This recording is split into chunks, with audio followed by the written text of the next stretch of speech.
The Boy and the Heron is a movie that I went into completely blind. I had no idea what to expect out of this movie, which to be honest isn't really all that surprising considering the fact that this movie had barely any promotion prior to it coming out. I gotta be honest, the only reason I watched this movie was because of it winning Best Animated Feature at the Oscars this year over Spider-Man Across the Spider-Verse. Now, I've already made an entire video talking about this, but as someone that thought Across the Spider-Verse was the best movie of 2023, I was and still am heavily disappointed at the fact that it was just largely ignored at the Oscars this year. The moment I walked out of the theaters, I knew for a fact that this movie was going to be a huge hit at the Oscars. This was the movie that would make the Oscars realize maybe animation is an art form worth giving a damn about. I thought and still think that this movie was Best Picture material. At the very least, it could have gotten nominated for it. The fact that it was only nominated for one Oscar, and it didn't even win the one Oscar that it was nominated for, is completely insulting to me if I were to be honest. And it makes even less sense considering how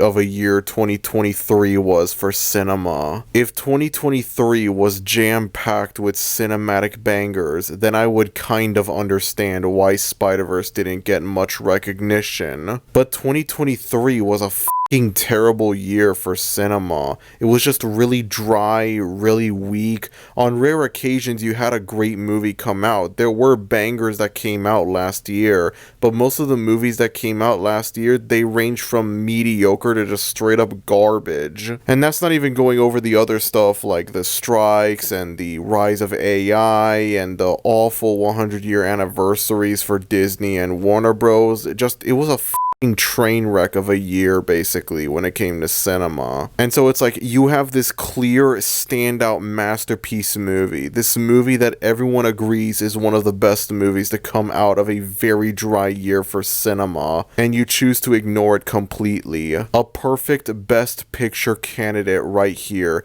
gets completely ignored. All of the attention and all of the nominees and whatever, it goes to a more popular but significantly inferior movie. How this didn't receive any backlash from the animation community is a complete mystery to me.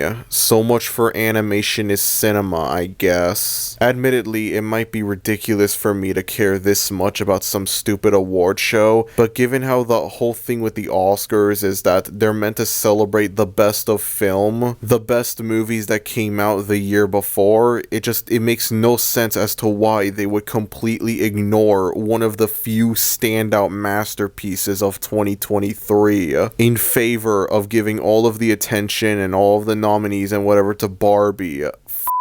Barbie. Regardless of how you feel about Barbie, whether you love it or you hate it, let's be real, it's not in Spider-Verse. I think we can all agree on that. But I'm not here to talk about Barbie. I'm here to talk about The Boy and the Heron, the movie that won Best Animated Feature over Spider-Man Across the Spider-Verse. I didn't know if I wanted to be happy or angry or anything like that, disappointed over this movie winning, because on the one hand, again, Spider-Verse was one of the few great movies to come out of 2023, so it makes no sense for it to get completely ignored at the Oscars this year. But this is a movie from beloved animation studio Studio Ghibli, and it's also from beloved animator Hayao Miyazaki. Studio Ghibli has given us some of the most critically acclaimed animated movies of all time: Spirited Away, Howl's Moving Castle, Ponyo, Kiki's Delivery Service, the list goes on. I have never seen any of these movies. I'm going to admit it right there. The Boy and the Heron was my introduction to Studio Ghibli and Hayao Miyazaki, and I only watched it because it won Best Animated Feature over Across the Spider-Verse. As time went on, I just kept growing more and more curious about this movie. Was it really that good? I mean, I know that like Miyazaki is considered a legend, and I don't doubt that. I'm sure his movies are fantastic. I didn't doubt the possibility that The Boy and the Heron was a great movie, but like, better than Across the Spider-Verse? I wasn't sure about that. The only way I could truly know, though, was if I watched the movie and decided for myself if this movie was indeed better than Across the Spider-Verse, or at least on the same level as Across the Spider-Verse. I mean this from the bottom of my heart when I say that I wanted to love this movie. I wanted this movie to be a masterpiece. I wanted it to prove me wrong. I wanted to finish watching this movie and think, oh, you know what? This is actually a fantastic movie. Spider-Verse is still the GOAT, but at least I can understand why this one instead, and I can respect that. I really wanted that to happen. Genuinely, believe me, I wanted this movie to be good. I didn't want to go into this hating it or whatever because, oh, it robbed Spider-Verse. No, I wanted to give this movie a fair chance. This movie is not terrible. This is not a video where I say, like, I hate this movie or anything like that. This is not like a negative review or anything. The Boy and the Heron's a terrible movie. Nothing like that. More than anything else, I am disappointed with this movie. I don't see the masterpiece that everyone else sees. I don't see the masterpiece that the Oscars saw. I see bits and pieces of it here and there in the movie. There are a lot of things that could easily make this movie a masterpiece, but they're just not present. They're not executed well. I could kind of see the appeal for this movie. Even though I don't think it's executed well, I could see the appeal for it. Maybe it just comes down to the fact that I'm not familiar with Miyazaki's work or anything like that. If I had seen the other Studio Ghibli movies, I would probably love this a lot more. Maybe this wasn't a good introduction to the works of Studio Ghibli and Hayao Miyazaki. I don't know. I didn't feel like binge watching their other movies just so that I could watch this movie that I was only really interested in because I wanted to see how it compared to Spider-Verse. And I can't believe I have to say this, but considering the fact that some people will get the wrong idea from this video, I have to say it against my will. No, just because I don't like The Boy and the Heron does not mean that I hate Studio Ghibli or Hayao Miyazaki or anything like that. I'm not going to let one movie that I don't like from them completely affect the way that I look at their other work. If Lightyear was the only Pixar movie I ever watched, I wouldn't assume that Pixar was a terrible studio that only made animated movies. Why would it be any different for Studio Ghibli? Me being disappointed by The Boy and the Heron does not turn me away from wanting to watch Spirited Away or Howl's Moving Castle or whatever. If anything, it makes me want to watch those movies even more now. Now I have grown more curious as to what these movies are like. I don't think that this was a good introduction to their work, though. Again, I only watched this movie because it won the Oscar for Best Animated Feature over Across the Spider-Verse. If Spider-Verse won instead, I would probably not care about this movie at all. So do what you will with that information, I guess. There's also the fact that I just don't really like anime all that much. I never grew up watching anime as a kid or anything like that. I never watched like any anime like Dragon Ball, One Piece, Sailor Moon, Pokemon. I never watched any of them when I was a kid. I'm that weird kid that never grew up watching Pokemon. None of it at all. I know it's crazy, but that's just how I was. And it's like, I understand that there is a lot of great anime out there. I understand that. But then there's also a lot of terrible anime out there. And I don't mean just like terrible as in like, oh, it's poorly made or whatever. No, I mean terrible as in it's like, it's genuinely disgusting garbage. What largely turns me away from anime is all of the high school crap, you know, the L word stuff. I don't even feel comfortable saying it. The that like people would be defending it and they'd be like, oh, actually it's okay because they're just drawings, they're not real, they're just fictional characters, they're just drawings. They might look like they're 6 years old, but in reality they're a 4,000-year-old dragon vampire, so it's okay. You know, like that crap. That's the stuff I hate, yo, for real. I understand that not all anime is like this. I understand that I shouldn't generalize all anime as being like this, but to be fair, anime fans like to treat these three shows like they represent all of Western animation, so I should be allowed to treat this crap like it represents all of anime. It's only fair. Two can play at that game. And honestly, when you really think about it, which one is worse? I mean, just seriously, think about it. Forget the hive mind, forget what everyone else says, forget about all of that for a moment.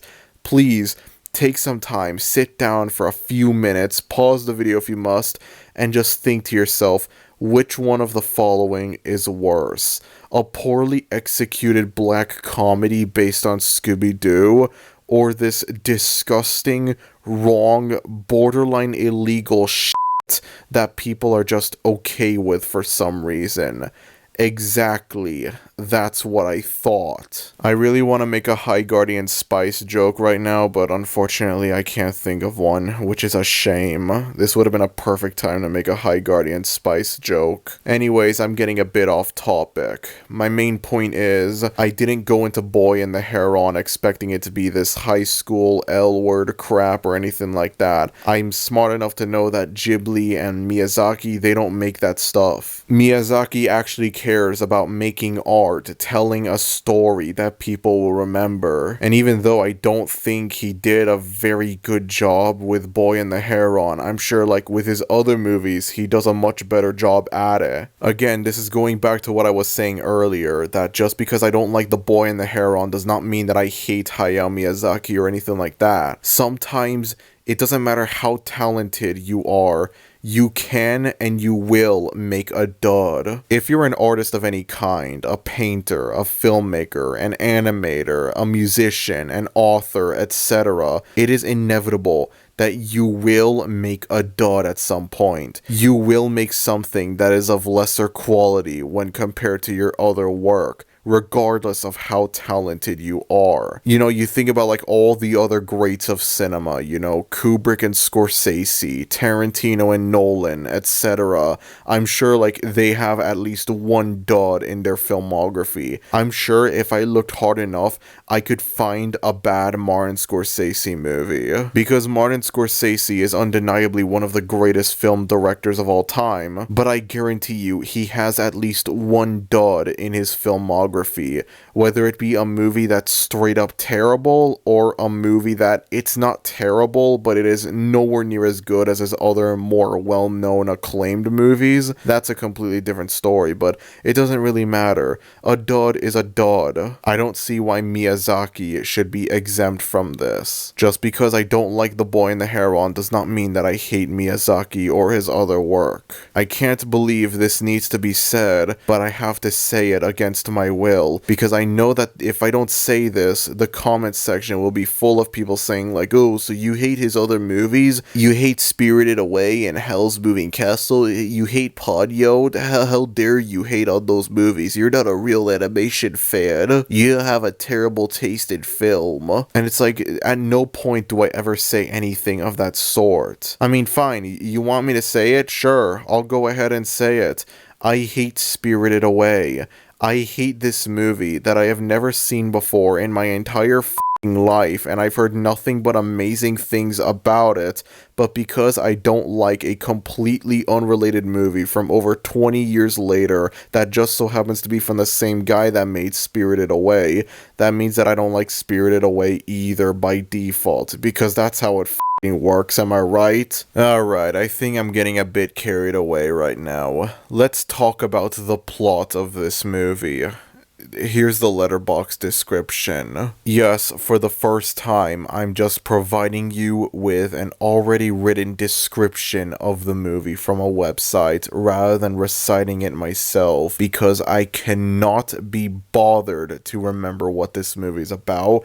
I cannot be bothered to even attempt to even try to describe the plot of this movie to you. You're reading this and you think, oh, this is a pretty simple plot, but like, if you actually watch the movie, it's like, you're not gonna know what the is going on in this movie. Of course, I am very well aware that when it comes to situations like this where it's like, oh, I'm so confused by this movie, I don't know what's going on in it, there's always that possibility that this is a me problem and not a the movie problem. But I'm still going to complain about it despite that and treat it like it's the movie's fault just because. This movie is 2 hours and 4 minutes long, and I like to split the movie up into 2 halves, each with the opposite problem. The first half of this movie is a fucking slog to sit through. There is almost nothing interesting that happens in it. Nothing of note happens for like the first 45 minutes of this movie, but at least I can understand what's going on in it. And then in the second half of the movie, when the main character enters this alternate fantasy world, I don't know what else to call it, it's like now there are more interesting themes that are going on in the movie. There are a lot more interesting ideas and themes in it, and it allows me to see what this movie is trying to accomplish more when compared to in the first half. But by this point, the plot had become a complete and utter cluster.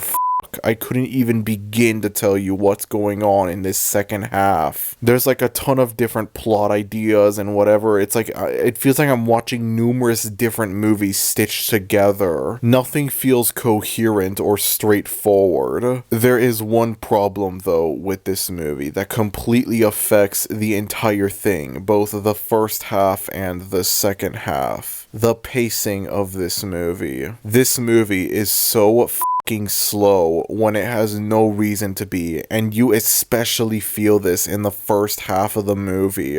I'm sitting here watching this movie, I'm 10 minutes into it and I'm thinking, okay, this is alright so far, hopefully it'll become amazing later on. 20 minutes into the movie, I'm thinking, okay, yeah, I'm not sure about this. By now the movie should have gotten interesting. 30 minutes into this movie, I'm over here thinking, okay, this is getting ridiculous. Can the plot please advance forward? Can something interesting happen? 40 minutes into the movie, I'm just like, yeah, I don't know what the the Oscars were on. I don't know what they were taking. This movie is not better than Spider-Verse. Granted, by that point, the plot of the movie managed to become a little bit more interesting at the expense of it becoming a lot more incomprehensible, but by that point, the damage had already been done. And even with the more interesting themes and ideas that the second half has, the movie still goes at a snail's pace. It's not as bad as in the first half of the movie, but it's still bad. I already know there are going to be some absolutely funny jokesters watching this video. People in the comments that are going to be like, oh, your attention span is too screwed up. You need to lay off the skibbity toilet TikToks, man. And it's like, no, this has nothing to do with that at all. This has nothing to do with my attention span.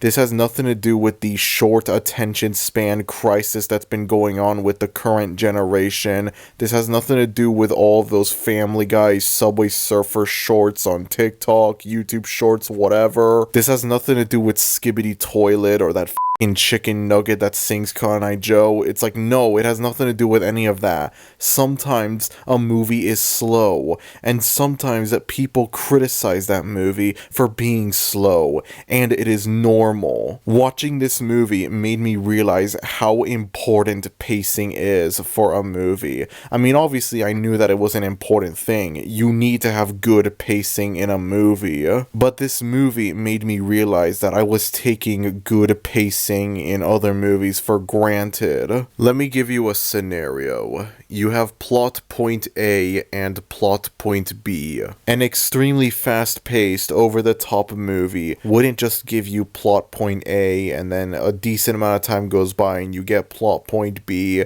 No, the whole movie would just shove down the entire plot point alphabet down your throat, not giving you any time to breathe and take in what's going on in the movie.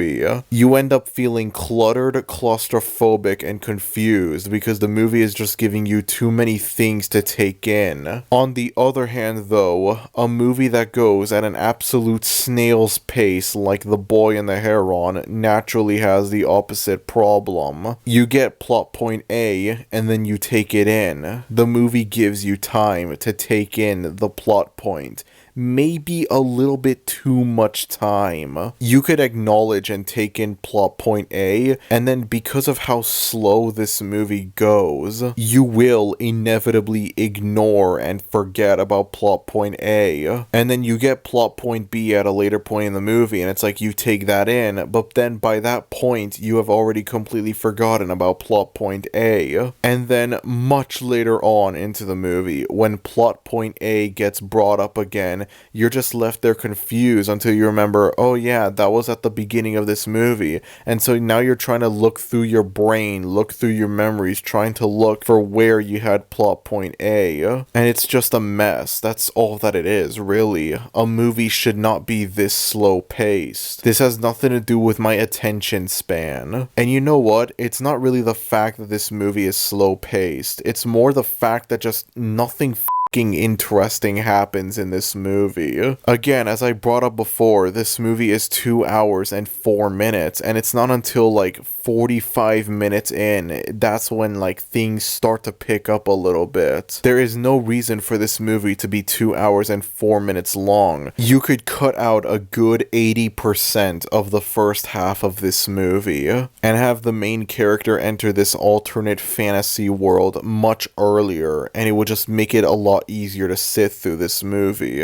And then not only are there scenes that serve no purpose to this movie at all, but there's also just entire concepts and stuff that happens in this movie, details about this movie that they don't serve much purpose at all. This movie takes place during World War II. Only in the very beginning of the movie is this an important detail, as the main character's mother dies during the war. At no other point in the movie is it ever brought up again that this movie takes place during World War II. It serves no other purpose to this movie at all, and it feels like a missed opportunity if you ask me. This movie covers a lot of themes about life and death and whatnot, and I feel like having an anti-war message alongside that would fit in perfectly. This alternate world that the main character goes to, it's supposed to be like an alternate afterlife place, like a place where dead people live. I don't know. And I feel like there could have been a lot of like people that died, lost their lives during the war included, soldiers and innocent civilians that the main character comes across in this alternate world, that they all died in the war. And that could have helped benefit the movie in a lot of ways. It could have helped strengthen the themes that this movie has of life and death, alongside tying it in with an anti-war message. It would make the fact that this movie takes place during World War II feel important and relevant to the movie's storyline. It could make the movie hit harder emotionally, and it could allow me to see more clearly what this movie was trying to accomplish. But no, there is nothing like that in this movie at all. This movie takes place during World War II, seemingly for the sake of taking place during World War II. Besides the admittedly important detail that the main character's mother died because of the war, there is no other reason for this movie to take place during World War II. I feel like they could have done a lot more with the World War II setting, but they didn't, and that's a shame if you ask me. Another reason why I split the movie into two halves is because of where they take place. The first half of the movie takes place in the normal living world, and then in the second half, that's when the main character is transported into this alternate afterlife world where the dead live. The problem is that there isn't really much to distinguish the living world from the afterlife world. They look almost virtually the same. You see the main character interacting with the deceased, and it's like there isn't much to distinguish the deceased from the living. Or assuming the main character is deceased in this alternate world, there's nothing to make him different to implicate that, yeah, he is deceased as well. No difference with the character design, nothing. You see this house that I'm showing on screen? Yeah, this is a house from the alternate dead world. I cannot find like an establishing shot image or anything like that from the living world, but I guarantee you it would look exactly the same. The only thing that really makes the afterlife world any different from the main living world are the creatures creatures that inhabit it. In addition to humans, there are also a lot of fantastical creatures in this world. Mostly birds. There's a lot of bird imagery throughout this movie.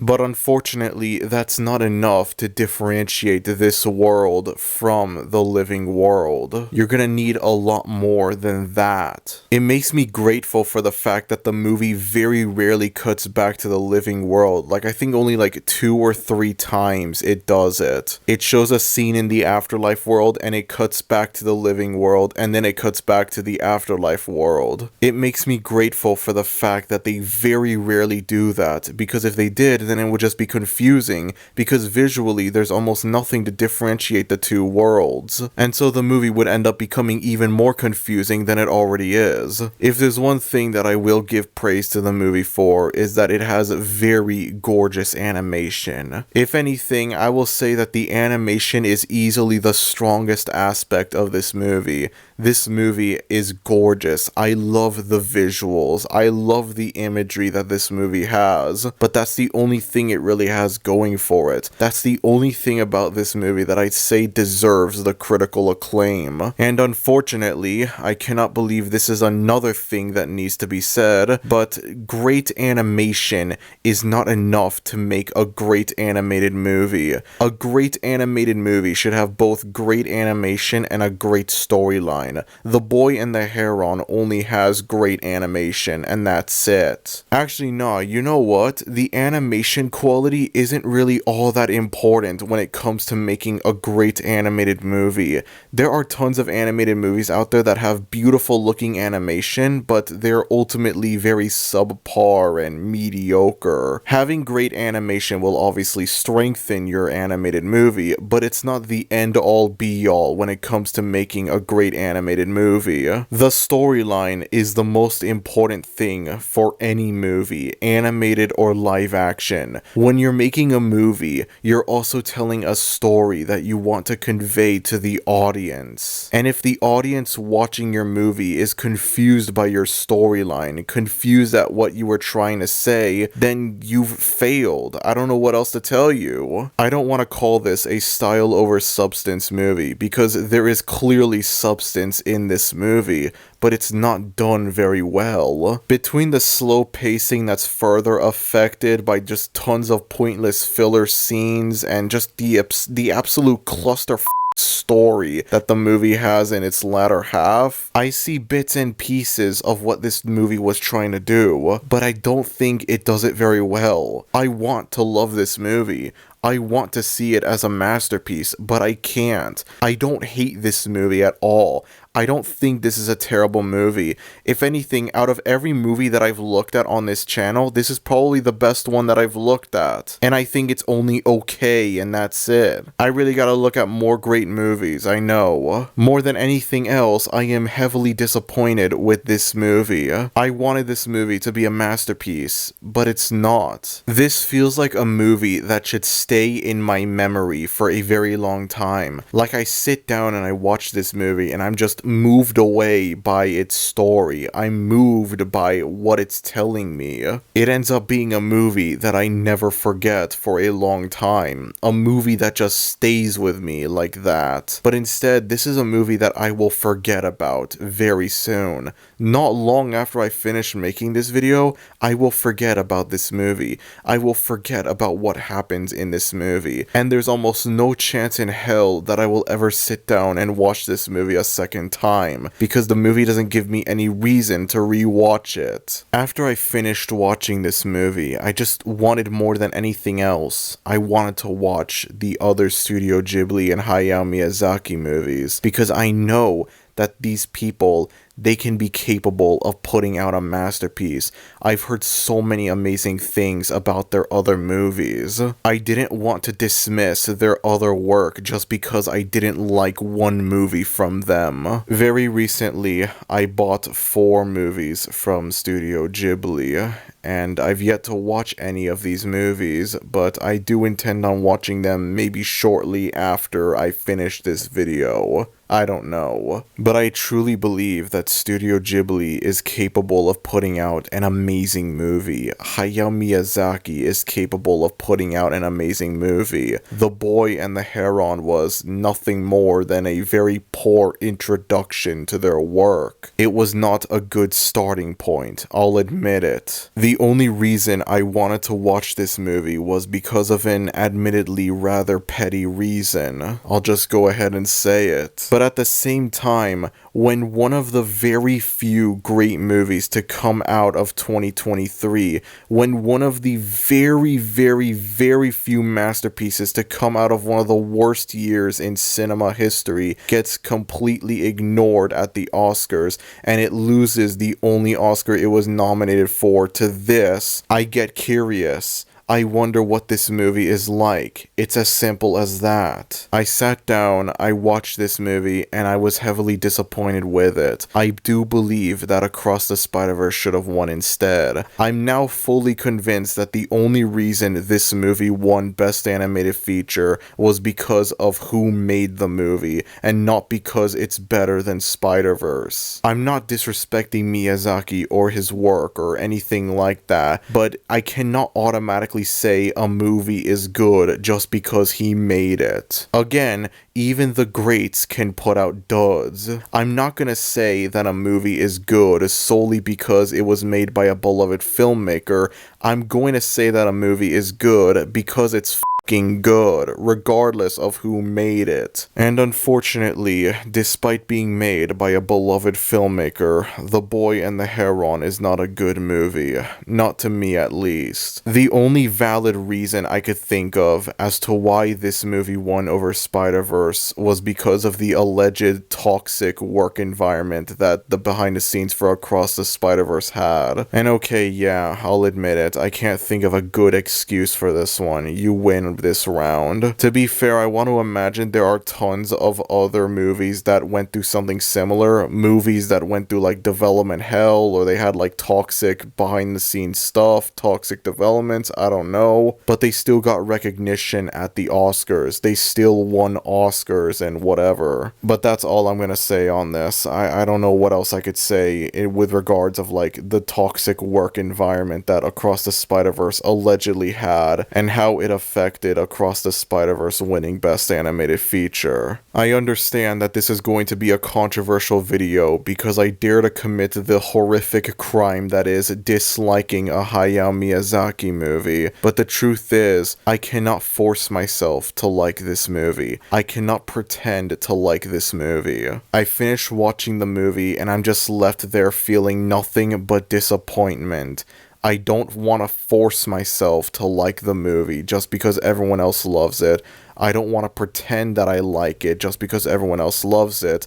That is not a healthy thing to do. You should not do anything like that. I am just simply stating how I truly feel about this movie, and I believe that that is the right thing to do. I would rather be openly honest with my disappointment towards this movie than manipulate myself into liking it just because everyone else likes it. I'm not gonna hide away how I truly feel about this movie just because I know it'll attract backlash and controversy and whatever. I am instead being openly honest with my thoughts on the movie. I would rather be openly honest with my disappointment over this movie winning Best Animated Feature over Across the Spider-Verse. I'm not going to pretend that this movie deserved to win over Across the Spider-Verse. At no point watching this movie did I ever think, okay, you know what, this is a great movie. I can see why this won over Spider-Verse. No, that never happened at all. At no point did I even think, okay, I think this isn't as good as Spider-Verse, but I could see why it won instead. No, there was nothing like that. I'm 40 minutes into the movie. I'm bored out of my